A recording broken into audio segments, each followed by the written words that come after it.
일본 정각에 대해서 좀 얘기를 해보려고 하는데, 사실 한국 사람들은 중국 정각이나 이런 거는 그래도 좀 안다고 생각하는데, 사실 일본 정각을 접할 기회는 사실 잘 없는 것 같아요. 그래서 오늘 이대희 선생님 모시고 일본 정각 얘기를 좀 해보고 싶은데, 뭐 중국 얘기했던 거하고 비슷한 맥락에서 일본 정각이 어떤 단위에서 이루어지고 있고, 어떤 자료를 가지고 학습을 하고 있고, 또 일본만이 가지고 있는 어떤 학습 대상이 개발되고 있는 거. 한국 서예 같으면 그런 거 있잖아요. 한국 서예의 원자료를 개발해서 뭐 이제 해보자. 우리 맨날 어떻게 중국 거 뺏길 거냐. 이런 맥락에서 일본만의 어떤 정각 자료를 발굴하고 하는 어떤 흐름이 있는지 그런 얘기도 좀 해주셨습니다. 저는 뭐 일본 유학 간 거는 그렇게 오래되지는 않지만, 저도 일본에서 정각에 대해서 논문을 썼어요. 석사 논문을. 그런데 그거는 교육 방법에 관계된 것 쓴 거거든요. 그래서 말씀대로 일본에서는 일단은 한국보다는 정각하는 인구가 많다는 거. 거기서 제가 전에 한번 또 박사논문 썼을 때 한번 그 정각 서예 인구를 한번 따져봤었어요, 일본에서. 근데 일본에서는 보통 한 500만 명 이렇게 보통 얘기를 해요. 근데 어디까지인지 모르겠지만은 한국이 500만 명이라고 해서, 근데 일본은 얼마나 될지 모르겠어요. 근데 그런 게 사실 어떤 통계에 의해서 한 게 아니고, 그냥 뭐 잠재적인 서해 인구 이런 거 포함해가지고 얘기한 것 같은데. 근데 이제 일본이 제가 일단은 일본에 정각한 사람이 많은데 되게 서예가들도 하고 정각하고, 일본은 기본적으로 관서, 관동 나눠져 있어요. 하나가 다 돼 있지 않아요. 근데 그 중에서도 아까 저 중국에서 유학 갔던 사람들, 또 중국 오창석이 와서 영향을 받았던 사람들이 와서 중국의 관동, 관서를 나눠줘요. 관서는 도쿄, 관서는 간사이는 오사카, 교토, 그리고 관동은 도쿄. 지금 현재 협회도 나눠져 있어요. 우리는 한국 정각협회잖아요. 일본은 일본 정각협회가 관동, 도쿄. 간사이는 정각가협회가 돼 있어요. 얘들 절대 하나로 안 합쳐요. 다 나눠버려요. 그리고 선생님도 다 따로 있고. 그 관동이 소림도안이라는 분이 뭐 지금은 돌아가셨지만, 여기에 매서적이라는 분이 관사이 쪽은 중심인 거죠. 살아계시나요? 다 돌아가셨어요. 다 돌아가셨는데, 그리고 아까 뭐 자료라고 얘기했는데, 일본이 왜 그 자료 쪽으로 대부분 중국에서 많이 대부분 뭐 수입을 하거나 뭐 사고 그러는데, 얘들 자료가 되게 많아요. 왜 많았냐면, 그 문화대혁명 이후에 중국에 뭐 아무것도 없잖아요. 뭐 다 버리는 거. 일본은 70년대 초, 그죠? 그때 저기 수교하면서 일본이 가갖고 그 당시에 진짜 그 당시 다 버리다 보는 건 다 거의 뭐 싸게 다 사고 온 거죠. 막 주워 다시피. 그래갖고 서예가들이나 정각가들 보면은 집에 가 보면은 수상품들이 어마어마해요. 중국 관련된 자료들. 네, 진짜요. 그래서 정각 관계된 책이라든지 서예 관계된 책들을 보면은 다 이연사에서 나오잖아요. 모기사에서 나오고. 그리고 40권짜리 또 책 있어요. 명청대 정각책 40권짜리가 있어요. 그거 다 정각 총관. 네, 그거 다 누가 만들었어요? 일본에서 만든 거예요. 그거 다 어디서 자료 갖고 왔겠어요? 그 사람들 일본에 갖고 온, 중국에서 갖고 왔던 거 갖고 다 만들어 놓은 거란 말이죠. 중국에는 없어. 근데 일본에는 있어.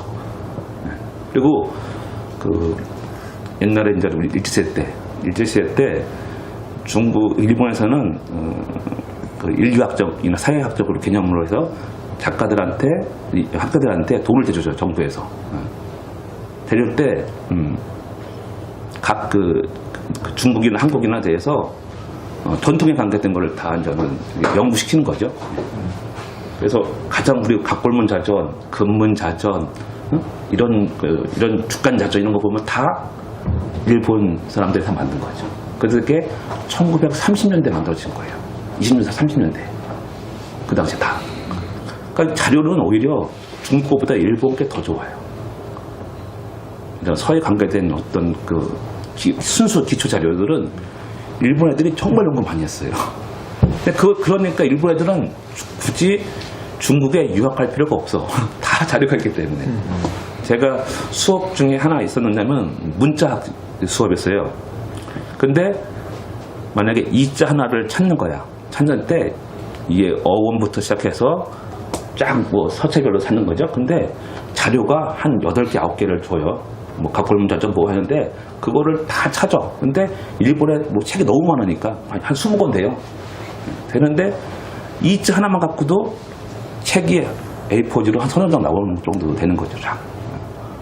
그러니 뭐 굳이 중국 안 가도 될 정도로 그런 자료가 많이 있다는 거죠. 네. 기초 자료가. 그게 가장 제가 어떻게 보면 되게 부러웠던 거고, 지금 근래에 넘어와서 그러면은 일본도 마찬가지로 경제가 안 좋아지니까 여기도 점점 사회 정각이 점점 이렇게 약간은 죽어가요. 네. 그런데도 잘하고 있는 이유가 뭘까는 아까 말한 대로 그랬어요. 이게 상품화 시키는 거죠. 전통을. 제가 논문에서 많이 사용한 용어 중 하나가 뭐냐면 그 21세기 전통 문화라는 개념이 보존, 계승, 발전시키는 것. 이렇게 해서 하나 정체성 찾는 거고, 또 하나는 하나의 물건, 상품이나 축제로 변모시키는 거. 하는 마케팅 시키는 거죠. 두 가지, 정체성하고 마케팅 시키는 건데, 제가 봤을 때 일본 애들이 이 마케팅을 정말 잘하는 것 같아요. 전통 문화 갖고. 각 분야, 그 시장 전반에 있어 이 어떤 서예나 정각을 갖고 상품화 잘 시키는 거죠. 그러니까 돈이 되게 시키는 거예요. 돈이 되게. 그런 거에 대해서 제가 많이 봤던 것 같아요. 네. 그리고 그런 걸 하나하나 뭐 열거 하기는 너무 많지만 일단 그런 거면에서 일본에서 제가 느꼈던 것 중에 하나입니다. 네.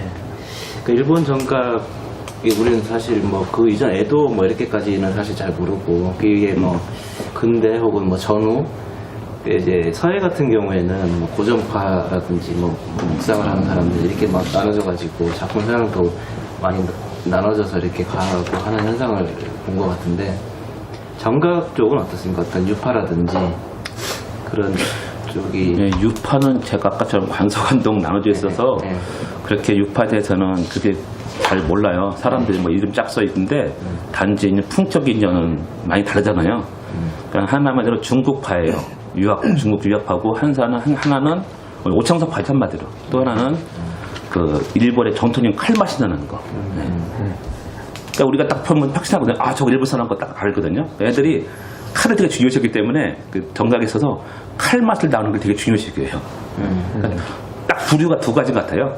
중국의 어떤 전통파, 아니면 일본 어떤 칼맛이 나는 파, 이렇게 딱 두 가지로. 그런 것에도 이미지가 떠오르는데, 칼밭이 막 네. 나게 새기는 그런 게 언제쯤부터 시작해서 왜 그런 게 발생을 했는지. 우리가 가지고 있던 뭐 서예라고 하는 것이 중국에서 전래된 거긴 하지만, 그 전래된서 우리화된, 그 조선화된, 또 우리의 문화 토양이 된 이것들을 이 시대에 맞는, 또 미래에 맞는 또 예술과 이런 것으로서 그 재정립할 수 있지 않겠나는 생각을 하고 있습니다. 네. 뭐 자연스럽게 한국 정각의 현상, 그리고 뭐 문제점 이런 얘기를 지적을 해주셨는데, 일본 얘기를 조금만 더 하고 한국 얘기로 가도록 하겠습니다. 일본 정각이 현재 뭐 주요 단체나 혹은 학술활동, 공모전 이런 그런 현상들에 대해서 아시는 게 있습니까? 아까 뭐 단체는 2개 단체 있고, 일본에는 대학의 네. 대학 단체가 있어요. 대학이 전국 서예 단체들이 몇 개 있어요. 뭐 서도대학, 뭐 연합이라든지 이런 게 있고, 교대, 주로 일본에서는 교대에서 서예과가 다 있어요. 교대. 그냥, 왜냐면 초등학교 때부터 서예를 가르치기 때문에 서예 선생을 한 명씩 둔단 말이죠. 그런 애들을 교대에서 서예 전공했던 애들이 거기 가서 서예 선생이 되는 거예요. 그러니까 학교 선생님처럼 제가 교대에서 있었거든요. 여기 있었는데, 그러니까 일본이 지금 전국에 47개 현이 있으니까, 그리고 오사카 부어하고 뭐 도쿄 뭐 이렇게 하면 최소한 그리고 쭈쿠바 대학 있고, 그리고 지방에 있는 대학도 있다 가면 기본적으로 50개 이상의 대학이 있어요. 서예 전공하는 게. 그리고 주목할 거는 또 고등학교에 서예과가 있어요. 서예과는 안 하고 서예 코스라고 얘기해요. 제가 확인해 본 거 그때 전에 논문 쓴 게 23개 있었어요. 23개. 서예 코스가 있는 거예요. 그래서 국영수를 일반 학생들이 10시간을 배우면 얘들은 한 3시간 배우고 나머지 서예를 배워요. 근데 그 졸업식을 내가 가봤는데 서예뿐만 아니라 그림 정각까지 다 전시를 해놓은 거예요. 제가 놀랐어요. 고등학생들이. 네, 고등학생들이. 그리고 거기서 잘한 애들, 그러니까 저희 각 교대에서도 20명 중에서 1명 아니면 2명은 시험도 안 보고 그냥 실기로만 뽑아요. 그렇게 운영을 하더라고요. 그래서 그러면 때는 일단은 서예 이론적인 것도 뭐 많이 많고요. 그리고 각 또 선생님들마다 자기 단체가 있잖아요. 단체마다 다 출판을 해요. 선생님들마다. 그래서 그런 자료들은 진짜 어마어마하게 많죠. 그리고 뭐 공모전은 말한 대로 따지면은 일본은 사실 공모전이 되게 약간 폐쇄돼 있어요. 그렇죠? 어차피 그거는 우리처럼 중국에 비하면 되게 폐쇄적인 것 같아요. 일본은. 그래서 다른 점은 아무나 국전에 못 넣는다는 거. 자격이 뭐 어떤 게? 네, 밑에 우리가 신문사 요미우리엔 산케이 뭐 이런 데서 거쳐서 어느 정도 실력 된 사람들만 일전이라고 하잖아요. 거기에 낼 수가 있어요. 그럼 국전인가요? 네, 그게 일전이요. 그냥 아무나 그냥 나 국전 되고 싶어 이게 안 되는 거죠. 그래서 일전에서 특선은 됐다고 하면은 무지무지 영광으로 하고 교수들도 프레카드가 붙을 정도로 그 정도로 이렇게 하고 있더라고요. 한국의 공모전이 현재 어떤 권위나 이런 것들이 사실 많이 떨어진 걸 보면 그런 건 사실 좀 부러운 현상. 그렇죠. 좀 방식이 좀 다른 것 같아요. 그러니까 어느 수종 그러니까 우리가 지금 도울전에서 한번 걸치고 거기서 어느 정도 된 사람들만 이렇게 곡전에 내든지 이렇게 되는데 우리는 뭐 아무나 다 곡전 낼 수 있으니까 그게 좀 다른 것 같아요. 공모전의 권위를 만드는 하나의 방식이기도 하겠네요. 그런. 뭐 이 시대는 안 맞지 않나요? 공모전이? 아니 그래도 탈권위 시대. 뭐 순기능을 약간 또 있다고 네, 보면은 그렇죠. 공모전에 개선해 나갈 게 있으면. 일단은 뭐 현상은 그래. 예. 마지막으로 일본에 계시면서 혹시 한국 정각하고 비교해 봤을 때 이런 거는 일본 정각에서 뭔가 좀 배울 점이 있다든지. 그 배울 점이 아까 말했듯이 그 마케팅 하는 거예요. 마케팅. 정각 가깝고 돈이 되게 하는 거. 예. 이게 일본에서 배울 점이라고 하게 들어 저는 다른 건 없어요. 좀 더 구체적으로. 그게 교육도 되고요, 상품도 되는 거예요. 또 그게 말대로 제가 그냥 이 정각을 갖고 일단 상품 디자인을 쓰기도 하고, 이거 갖고 캐릭터도 만들고, 이것도 옷에도 만들고. 하여튼 실생활에 이 서예 정각 문화, 서예 문화가 젖어들지 않으면은 우리는 살아남기 힘들다. 이게 제가 내린 결론이거든요. 예, 그 부분에 대해서는 이따가 수제 도장 할 때 다시 한번 말씀을 하는 것 같고.